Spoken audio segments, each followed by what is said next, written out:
Boys and girls, welcome back. We're taking a break from the politics, thankfully, and we've got a big MMA podcast coming up. Today we've got Luke Mackenzie, a light heavyweight fighting out of Australian top team. Good to have you. Thanks, mate. Good to be. Making a podcast debut, and Charles Joyner, familiar face. The veteran.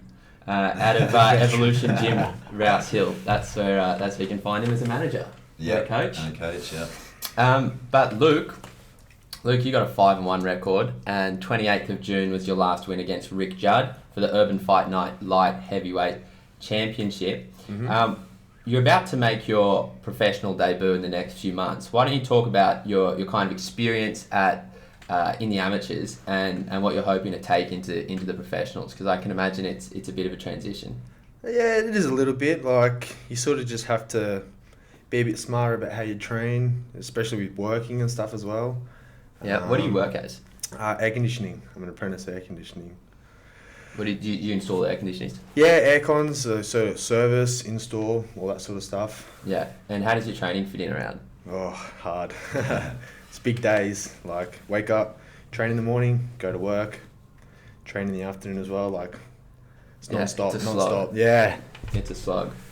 Yeah. And how's your camp for your fight in a couple months starts tomorrow? Yeah. So you stay working and while you do Stay camp? working, yeah. Nothing stops. Yeah. Keep going. Early morning, ethos tomorrow. Yeah. Yeah, well, I first met Luke when we did Day in the Life of Charles. I'll put that link in the description. But you're both training at Ethos Performance Gym, which is actually right near where we're filming now. You were throwing the medicine balls up against the wall, had some big power. How do you feel? Now? Yeah. Awesome. Yeah. Going up to light heavy is probably the best thing that I've done. I don't starve, strong, fit. You know, it's game changer. So light heavy's at 93 and you used to go down to 77 for welterweight, right? We might be able to throw up the Ice Addict photo of Luke don't judge. At 77 kilos, but shredded. Get aesthetic or die trying, is what our friend Ziz used to say. But that's big. That's big, and you can't really tell us on camera a lot about what's your future as a pro, but you get to throw elbows, which you said you're excited about. Yeah. Why is that? Oh, you know, why don't you want to throw elbows? You know, it's fun, brutal. So Plays into your game well. Yeah, it plays really well into my game. You know, like I'm sort of a ground sort of guy. Love pressure fighting, so. Those short little elbows are going to really fit into my style of fighting. Yeah, well, we'll be able to throw up the clip of your last finish, the finish from your last fight, and it starts as a bit of a maul against the wall and then down on the ground, and then some shots in the scramble to take him out. But you do have what would you say your style is as a MMA fighter? More grappling. I do like to strike, like what guy doesn't like to bang, you know, but for me, I love that pressure fighting. I love sort of taking the life out of people, you know, like for me to watch someone sort of lose the fight while I'm right up against them, it's an awesome feeling. Yeah. You had the crowd go nuts for your big win. That was awesome. Sounds like you're a sadistic serial killer, the way you described that. But no, I can imagine it's a lot of fun. When did you start fighting? So I've been training for about just under 3 years now.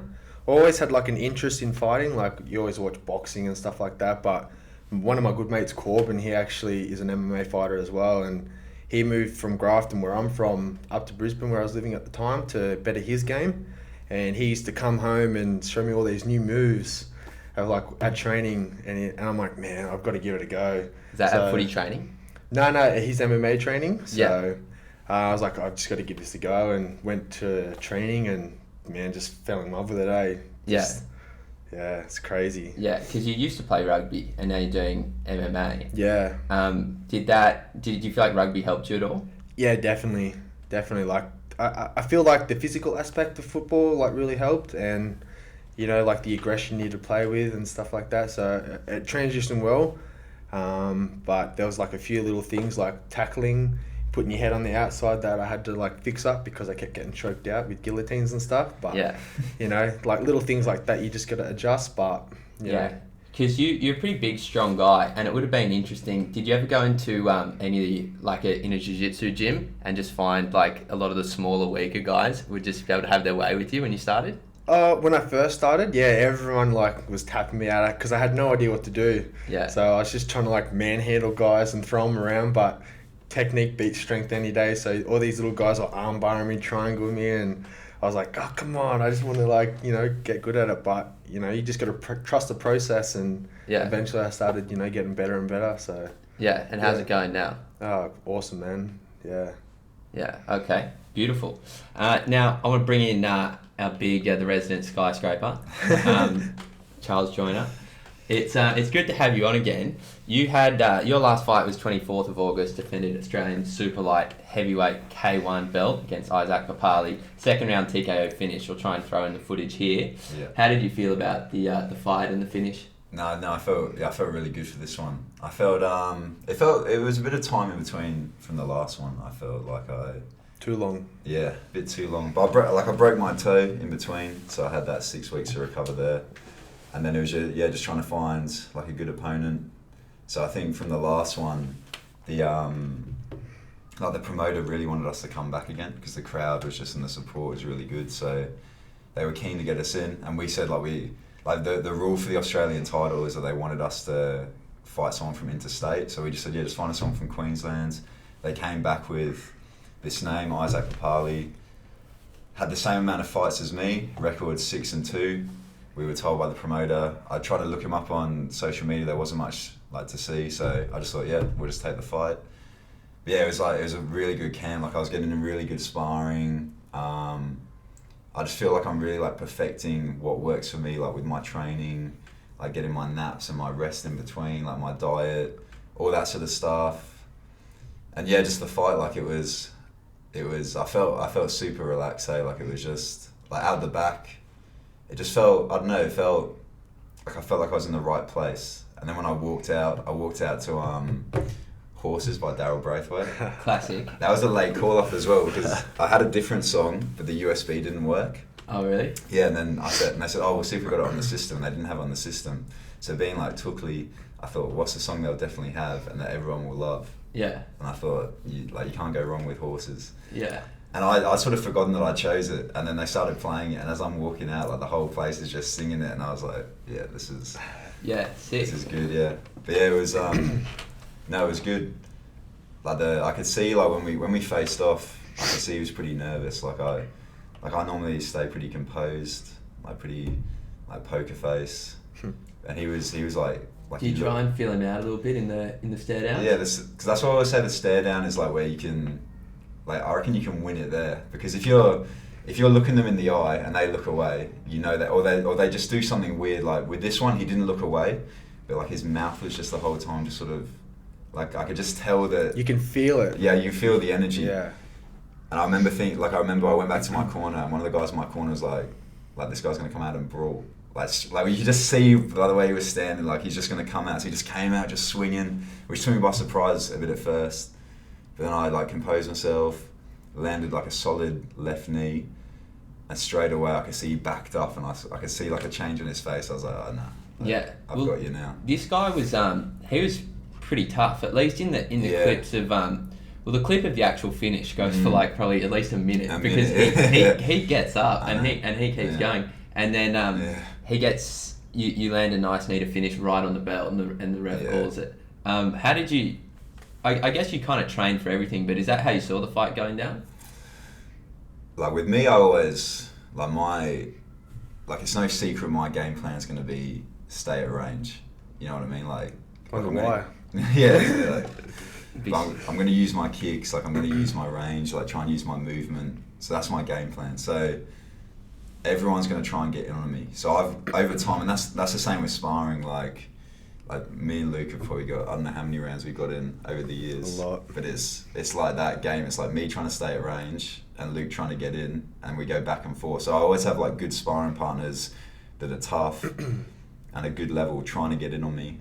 So and it's not easy, let me tell you. It sucks sometimes. Yeah. It sucks trying to keep What's it like for you when Charles is trying to keep you at range? Just popping you with little kicks and It gets frustrating. Yeah. Because you sit there and you're trying to like work something, you have to get in on him, Mm. and he sits there and he like pops it, and you're just like, oh. So sometimes I go into brawl mode with him just because you have to. Sometimes you just bite down and just go in for the kill. And that's perfect for me because it's what I like. It's what everyone's got to try and do to me. So it's exactly what I need. So I've got all these guys that are good, like going into that mode. So I'm just constantly dealing with that. So I knew I could be comfortable there, and then I just knew it was just like first round. I had to like compose it, get my range, land a few good shots, and then I think I dropped him right at the end of the first round with a knee to the head.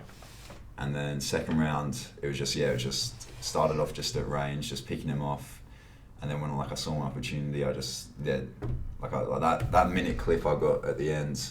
That's probably like my favourite highlight. Like it's just felt like I was clinical. Well, I mean, at Ethos, Tyson Pedro trains there, right? And I mean, I guess if you're doing any type of fighting these days, you have to take pics after your gym sessions, and you've put up a few with Tyson and Bam Bam. Yeah.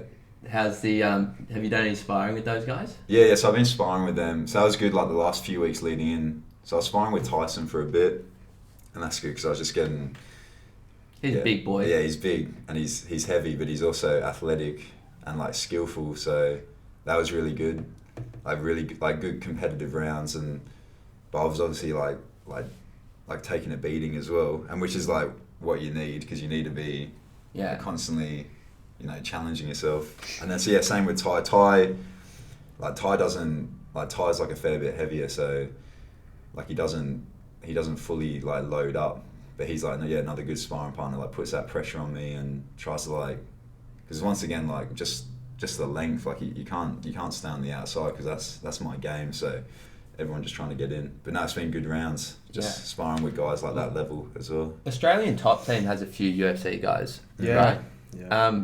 Do you train with some good guys, and how does that help your game, do you reckon? A lot. Just the confidence that like the guys bring, like Suman, Ash, Alex, Nadia, like all high level fighters, and the confidence you get from them is awesome. We've got a lot of good fighters at Australian top team, like everyone's fucking good there. Oops, sorry. No, this is a swearing First podcast, wasn't sure. But, beat that one out. my grandma won't be too pleased. Yeah, but, sorry, the rest Grandma. of the audience will be. But yeah, so it's a dream. So obviously for those who are new listening, Charles is kickboxing and Luke's MMA. Yep. So it's a dream for you. Where do you want to take it? Like ideally, I mean, you got guys who you train with who are in the UFC. Do you see yourself at that level at someday? I think every fighter has the dream of making it. Like you wouldn't be doing it if you don't want to make it. I'd love to see how far I can take it, but at the moment, I'm just enjoying the process. I'm enjoying training, the lifestyle. The whole thing about martial arts. I'm loving. So, for me, if I make it, awesome. If I don't, I still live a pretty awesome lifestyle. Yeah, I it's great. think that's the main thing. Like any success, you got to like fall in love with that process. So it's like I know like Luke's like similar to myself. Like it's like straight out after a fight, it's like when can I get back into training? Do you know what I mean? Like straight away, like he'll be like I think after the last one, I think you're in Monday morning. Yeah. So you fought Friday night, and then you're in Monday, and I just come in Monday morning. Like for my training, for my camp, and I just see him. He's having a shower, leaving, about to go to work. Yeah. And it's just and so it's not that mentality of like, oh, I've had a fight now. I need to have like 5 months of doing nothing. Yeah. It's no. I want to get straight back into this because this is what I love to do. So it's like either like whatever happens from here, you're already successful. You've already achieved. Like you're living your dream right now. Yeah, exactly. In the pursuit of it, so. Yeah. I think that's the biggest. Yeah, well, that's kind of part of one of the benefits, I think, of your fighting style is that you don't seem to take a lot of shots. So you can come back in on Monday with... and that's, like, as much as...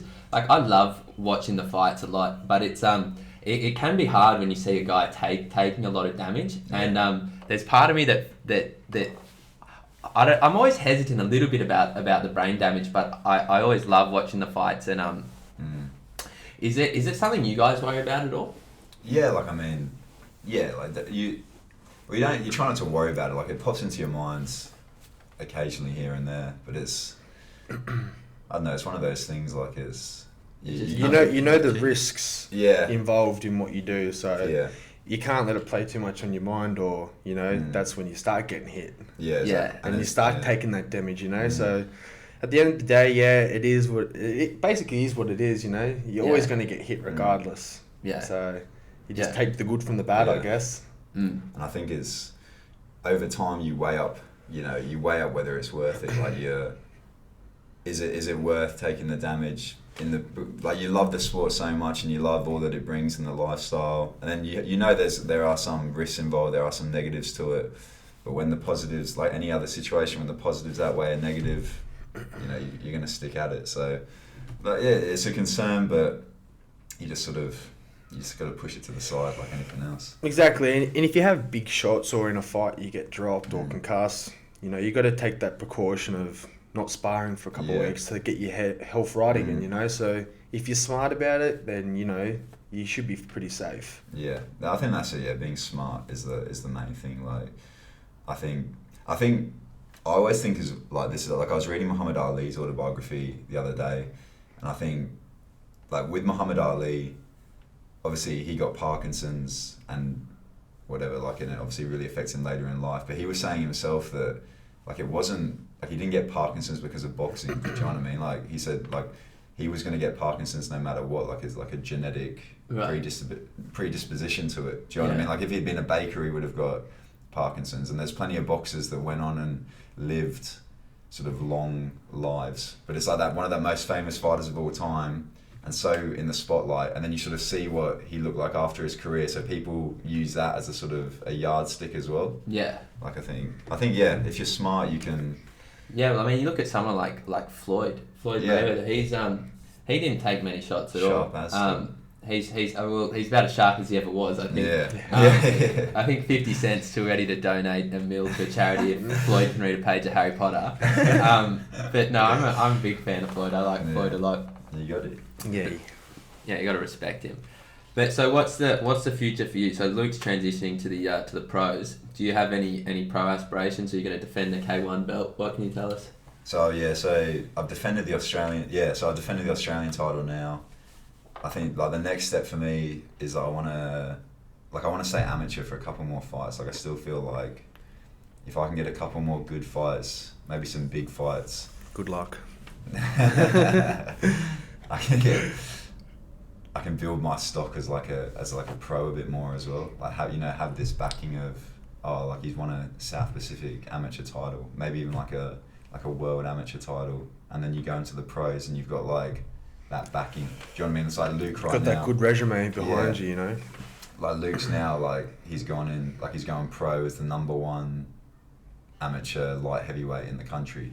Do you know what I mean? So it's like straight away you've already got that good pedigree. People want, like big promotions want you on their show. You can say, you know what I mean? It's like, we've got the debut of the #1. Yeah, exactly. So, yeah. And also for myself, I feel like it's going well, but there's still a few little things that I wanna like experience and kink out in my game before I turn pro. And then when I turn pro, just absolutely like blitz through the rankings. Do you know what I mean? Like there's no rush. So. Well, you're still only young anyway, so. Yeah. You're still young too. Oh, come on now. What's the pros the pro MMA scene like in Australia? Is there what's the kind of peak you can reach with pro MMA in Australia? I guess sort of any combat sport, like once you get to that certain level, you can start looking elsewhere, I guess. Yeah. Internationally and stuff like that. But at the end of the day, MMA in Australia is just getting bigger and bigger. Like every week, every month, you always see like new fighters debuting in the amateurs. So it's crazy. I think in the next year we're going to see a lot of fighters come into the pros and sort of take Australia to that next level again. No, well, it definitely is growing a lot. We've got the well, we can talk about UFC 242 in a bit, but coming up, the next one is 243 with Whittaker and Adesanya, a bit of Australia versus New Zealand rivalry. This is just me watching Joe Rogan. That they say that Australasia, like Australia and New Zealand, have a history of some good stand-up fighters, and obviously we're not that good at wrestling because we don't grow up with it. Yeah. But who have you guys got for that fight? Oh, I really don't know. It's like if I had to pick a favorite fight, like someone that I've like watched a lot and I've like studied a lot, like Adesanya, like his style, I try and learn so much from him. He'd be a great person to learn from for you. Yeah, 100%. Like I love Adesanya, but then like Whittaker, the Aussie, like I haven't been like a massive fan of his, like because his style, like I like his striking, but his style's not. It's not like similar to mine. Like I gravitate more towards the ones that I feel like I can relate to a bit more. So it's like a tough one. Like I feel for me, like either way, whoever wins, it's like I'll be happy. Like it's like a mad story. I don't know. It's just one of those. If you had to put money on it, would you be able to select someone? It's so hard, because I saw Whittaker made a post the other day. What did he say? It was about how, or there was a quote about how Gastelum was getting in on Adesanya and he was landing shots. Obviously hurt him, and Whittaker's pressure's probably up there, if not above Gastelum, with probably cleaner striking and a bit more variety with the kicks as well. So.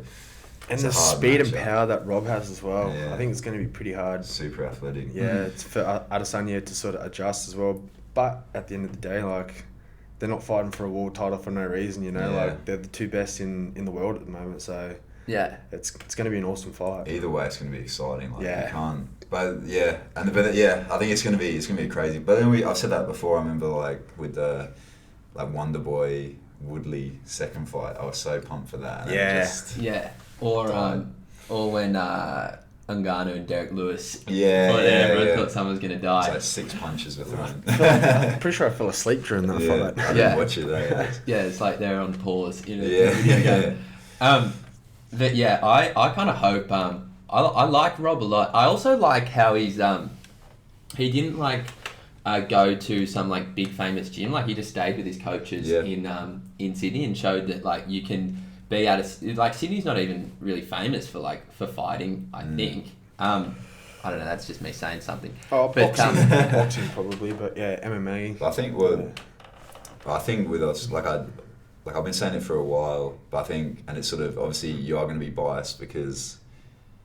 Like it's where you're from and it's where you do your training, but like I've trained in Thailand, I've trained in Holland, and like for me, like there's like the best training I've had is here. And I mean, I think like in a few years we're gonna we're already doing like massive things. Like what Volkanovski's gonna be fighting for the featherweight title. That'd be huge. You know, we've already got a champion. We've got so many people coming up through, and it's like that fighting spirit as well that Aussies have. Everyone's just tough. You know what I mean? So it's like we're all sparring, working together, fighting on our amateur shows here, like tough shows, and then it's like building up all together, and then I reckon we're just gonna take over the scene. Explode. Yeah. Well, you can see it now. Like it's that little ripple effect is already starting to take place. 100%. Not just in MMA, but kickboxing as well. Even boxing, we're starting to get a good good young boxers come through as well. Yeah, George Kambosos, world ranked number 3 now, could have a chance to fight Lomachenko. Really? Yeah. Next level. That's got to be. Would he be excited to fight Lomachenko? Yeah, you got to. That's like he's got. Because I guess it is a money fight, but the odds would be stacked against you. Yeah, I think anyone fighting Lomachenko is going to be. But I mean, that's like, as a fighter, you want it. It's like they're the guys you want to fight. The ones that are impossible to beat. That's what you're working for. Well, I suppose nobody's afraid of anybody when you get to a high level. He's one of the best fighters to watch, I reckon. Because sometimes with boxing, when they just Lomachenko. when they just box each other, it's interesting. But the way Lomachenko can just figure someone out and take them apart. And when he makes people quit, like world champions, he makes them quit. That's 4 in a row. Absolutely insane. And the guy that Rigondeaux, I don't know if people know, but he was he was a weight class below, right? Yeah, and he came up. But even so, they were. Yeah, he should have been faster. Should have been. Yeah, but he was his amateur pedigree was they're probably the two greatest amateur boxers of all time. Right. Do you know what I mean? He's a a legend of the sport. Yeah, And their record was something crazy, Yeah. like 200 plus fights to 1 or 2 losses. Or Yeah, I something, think you know, it's Loma lost like crazy. one fight, and then he 395 wins. Yeah, Yeah. it's something And ridiculous. he beat the guy that he lost to, that one loss. Yeah. So, Yeah, no, I love watching 2 Olympic gold medals. I love watching those guys. But yeah, no, the Australian scene will be great, and those I assume you guys aren't going to the UFC event. I'm not going. I've got a few buddies going. I haven't got tickets. No. No. It'd be a lot of fun to go to. Yeah. Because the Australians are really starting to get into it. Mm. But what do you think? Did you get to watch any of the results from UFC this morning? I just I watched it, I was up a bit later and I watched a little bit, but I just fell asleep. But I saw the result. I was once again, Poirier's a striker, so I was sort of rooting for him a little bit. And I think basically everybody was rooting for Poirier. Yeah, it's just Khabib, he's just on another level. I know, it's just You can't- ridiculous. yeah. Poirier's so good and he's so tough, and Khabib just made him look like he shouldn't even have been in there with him. No. Yeah, It's it's definitely hard for you. When you watch the UFC, do you ever think about how far away you are from being able to compete with some of those guys? I reckon you can beat CM Punk. 100%. Well, you want to hope so. God. Yeah, you kind of look at it. Yeah, well, I guess, because you have that, desire to want to be there. So you sit there and you sort of look at him and you go, yeah, I reckon I could go up against those guys. Yeah. But at the moment, maybe not so much. I'm still very much a baby in the sport, I'm only just starting to crawl. Yeah. I've still got a long way to go yet, but Yeah. in another year or two, I reckon I can start, really pushing for those big sort of experienced guys. Yeah. Test myself. Well, you mentioned you're thinking in what, a year or two, maybe going to America for a bit and training with some big gyms over there. Yeah, I just want to go over there and experience what it's like to have those higher level fighters. Have a bit of a holiday as well. But I really want to go over there and do some wrestling. That's one thing I really want to do over in there because it's massive there. Yeah. Really learn the wrestling side of fighting. Yeah, because you don't want to get stuck underneath a Khabib for Yeah, 5 I hate rounds. that. Yeah, for sure. I don't know if anyone's going to be able to beat Khabib. I mean, everyone's kind of hoping for the Tony Ferguson fight. Do you see anyone beating Khabib in the near future? Look, I think there's always you can never say someone's unbeatable, because I think there's been fighters in the past that we said were unbeatable. Well, look at McGregor. Yeah, McGregor. Everyone thought that he was never going to win, never going to lose. Yeah. But Yeah. he's lost the last two or three He's of his lost, fights. yeah. So I think the difference with Khabib is his mentality and just his lifestyle and just his culture. It won't allow him to derail himself. Do you know what I mean? He's not stuck in his ways, but he's got his routine and he's got his discipline. Apparently he still lives at home with his dad. That's some Dagestani. Yeah, and he's married, Yeah. but still lives at home. And obviously a devout Muslim as well. So he's got Probably doesn't drink. Yeah, no, I don't think doesn't drink, wouldn't party. just loves a tiramisu. Yeah, sweet tiramisu. But I think anyone can lose. You saw he almost got caught in a guillotine against Poirier this morning. Oh yeah, I think I did see that. Yeah. And he got tagged, and you could see it sort of stunned him backed a up. little bit. His striking's still not phenomenal. If anyone can get knocked out, and if someone lands the right shot, so I think anyone can get beaten on any given day, but it's just he's going to be very hard to beat. Yeah. Especially as the more fights he has, so Yeah. each fight you get more and more experience. So. Yeah, we only have a small amount of time to hit him. You can only you don't have. I mean, McGregor was lucky. I think in his third round, he got 5 minutes standing up. You can't assume you're going to get that against Khabib No. at all. What are you guys excited about in UFC in particular, or maybe in Glory? I'm not a big kickboxing guy. Do you follow Glory? Yeah, I follow Glory. I probably watch the UFC cards more than I watch the Glory cards, to be honest. I don't watch too many fights. I watch them afterwards and study them. Yeah. But it's I don't know, I don't watch heaps of fights. I'll go to fight nights when mates are fighting and stuff like that, but I don't watch too many, but in UFC, like obviously you got the Melbourne card coming up. Like that's gonna be huge, and also just because like we know like a few people fighting on it, as like personally know them, so it's like you got that vested interest as well. Yeah, do you want to give a shout out to any of those guys? Yeah. Well, Ty's fighting. Then we got like Nadia from ATT. Yeah. Who else is there? I think that's what the people I know. Yeah. So Ty's at Ethos as well. Yeah. But yeah, and then I'm looking forward to Masvidal and Diaz. I got announced the other day. That'd be fun. Well. For the Endos, can you flip the camera, please? Yeah, the what do they call it? I don't want to swear, but it's the baddest MF title allegedly is on the line in East on versus that West. fight. BMF. That was impressive. What are they saying? It was like in the gangster weight division. Yeah. Yeah, the way he was able to beat Pettis after 3 years off I thought was insane. Especially because I thought he was getting beat up in that first round. And I was like, what's he doing? And then just... That's Diaz though. Yeah, that's just his style though. He's got to bleed. Yeah. Man, he's really something else. But that'll be fun. Yeah. That'll be fun. I tell you who I do feel bad for. I feel bad for Conor because the UFC is just moving on so well without him. Well, but that's his decision. I think I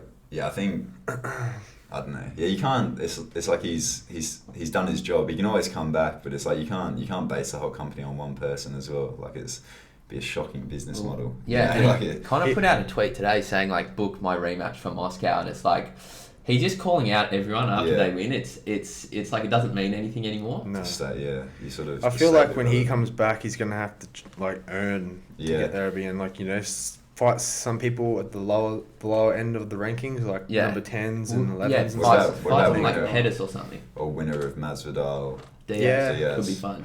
Yeah. Maybe that trilogy fight might come back through, But they're fighting a welterweight as well. That's the other thing. Yeah. So. Oh right, so it's a bit big for Conor. Yeah. Yeah. Well, Brendan Schaub mentioned this a while ago, that if Conor goes and gets beaten up again, so like he got finished like by Floyd, finished by Habib. If he gets finished again, there's a chance no one will want to buy his whiskey anymore because he just keeps getting knocked out. But he made like $1 billion off his whiskey last year. Really? Well, did I just read a fake news headline, or was that? No, I don't know. That's what I thought. I think I saw $1 billion as well, or like high 100 But million. I thought I just saw him saying like, "Oh, I've made $1 billion." Oh, Do you know? Like I don't know if Yeah. he's actually. Yeah. Well, either way, he's got to be making. He's got to be making a lot of money. Would you? Well, I mean, you guys. It seems like right now, or especially because your whole careers right now have been amateurs. Would you guys? Amateur hour. Amateur hour. Mate, can I tell you it's amateur hour all round? Amateur hour all round today. Red cups. What's the Oh yeah, the party cups. What's the money like for the? Is money factoring at all into your thinking? My thinking of money is now just to it's just invest it straight back into myself. Like you do make things. Like just training, nutrition, whatever. Like you do make money from fights. Like you can you'll make money from ticket sales. You'll like make money from like shirt sponsors. If you're like, we'll put a link to Team Joyner shirts in the description. Yeah. I'll give a shout out to a few sponsors as well. But and then if you're sort of fighting up the card, you can you get like an appearance fee. Like if you're like one of the headliners, even on amateur shows. But oh really? Yeah, but I don't know. I don't know if it's the same with you, but I don't really think about money at all with this. Like it's just like you could do we could be doing a lot more things and make money a lot more easier than we are now. But for me, it's just about the journey. Hopefully money will come, but I'm not going to stress about it, And any money I do make is just going straight back into improving my training, improving my recovery, improving the food I'm getting in. We did have those big LeBron James things on your legs the other day. Yeah, the Normatec. Yeah, what are they? It's like the Normatec. It's just to get blood circulation and stuff like that through. I did that. It's a place called Is it Koa? Koa, yeah. Koa Recovery. Yeah, I went there 2 days before my fight and did that. I did cryo as well and a float tank. But I've been going to actually a place in Parramatta. So shout out to Pinnacle Health. They've been helping me out. They've got Is that where they are in Parramatta? Yeah, it's good, man. It's really good. They got everything, They got float tank, infrared sauna, cryo. Like they were getting me down to like minus 190 in the cryo. Yeah. What did that feel like? You feel like you're gonna snap. Yeah. Really? You walk out, you just feel so brittle that you're just really careful of how you walk because you feel like your leg's just gonna pop it's off. crazy. You've done the same thing? Yeah, I've done cryo a few times. I haven't done it recently. Same place? No, not the same place. You went to Koa though, didn't you? Yeah, I've been to Koa, so I did like the leg sleeves and the float tank and stuff as well. What do you think of the float tank? Is that the one where it's fully dark? It's fully dark. That's what Joe Rogan's got in his studio. Yeah. It's crazy. Why don't you tell people what it is? So basically the float tank, they fill it up with like Epsom salts and other places. 500 kilos of Epsom salts in this tiny little bath. So you just float on top. Yeah. And then the water is heated to like your body temperature. So you lose track of like where your body ends and the water starts. Do you know what I mean? So you feel like you just like you feel like that you spin around and you're up the other end, but really like you just sort of just stand in the same spot. Like And how I describe it to people is like you literally just become your thoughts because it's complete darkness. It's like sensory deprivation, so you can't feel your body. So you're in there for 45 minutes and 45 minutes when I've done it a few times and you just have to like it's like just sorting out your thoughts. Do you know what I mean? It feels like you're not even in your body. Yeah. Like it's like for anyone that hasn't done it, they should definitely give it a go. Like we can't justify the explanation. It's hard. We can sit here and we can tell you like how we feel, but it's one of those things where you got to like actually go and do it yourself. Yeah. Well, where can you do it at again? So there's one at Pinnacle Health in Parramatta. I think they've also got a place in Double Bay, and then also this other place that's linked with Ethos. So both these are linked with Ethos as well. The other place is Koa Recovery, and that one's in the city. Where is it? It's I can't remember off the top of my head. Ethos, maybe we'll go give it a whirl. Yeah, for sure. Go to the Parramatta's close to here. Yeah. I don't know if there'll be a lot of head noise. I think in that tank. But You got to go in completely naked though. That's the other thing. Yeah. Oh, that's a flex. I'm fine with that. But that's cool. What about the cryo? What's the cryo like? Easier? No, for me, like I like the float tank because like I do stuff like meditation and all that stuff. So I feel like I'm pretty at home doing that. The cryo. That's in the tank. That's like the Batman, like Mr. Iceman. He comes out of the tank. Yeah, pretty much, yeah. But so the one that I've used, there's different ones where your head's sticking out of it, and then you're just like in your undies. You've got mitts on. You've got like socks on. Yeah, socks on to cover your feet. And basically they start lowering the temperature, and it gets down to minus 190, and you're in there for about, the one that I did was minus 190, and you're in there for about 3 minutes, and then when you get out, you straight away got to like get the blood pumping, but you just feel fresh. Good. You feel good after? Yeah, you feel amazing. Like you walk out and like you said, you feel like a little popsicle, but like after about 30 seconds to a minute, you can actually feel the blood like rushing back to the top of your body. You know, it's like it's a weird feeling, but you feel so good after. Mentally as well, because it's like you put yourself through a challenging thing as well. You feel good. The other one I've been doing actually is like an oxygen tank, like hyperbaric chamber, and I think I should seen that. Yeah, I should probably find out more about what it actually is, because I just sit in there and then just let it do its thing. But it's like, I think it just increases the oxygen saturation in the air. So, and I just sleep in there for 60 minutes, and apparently it's equivalent to 8 hours sleep. Damn. Doing that. So maybe I should go there. Yeah, it's good. Like mad recovery, yeah. And that's at Pinnacle Health as well. I did that. So okay, Pinnacle Health. It's where all the athletes are at. Surprised they haven't reached out to us yet, Endos. Yeah. We are late. Endos, the production guy at the back, he's production guy. He's given us a lot of No, this would be disrespectful.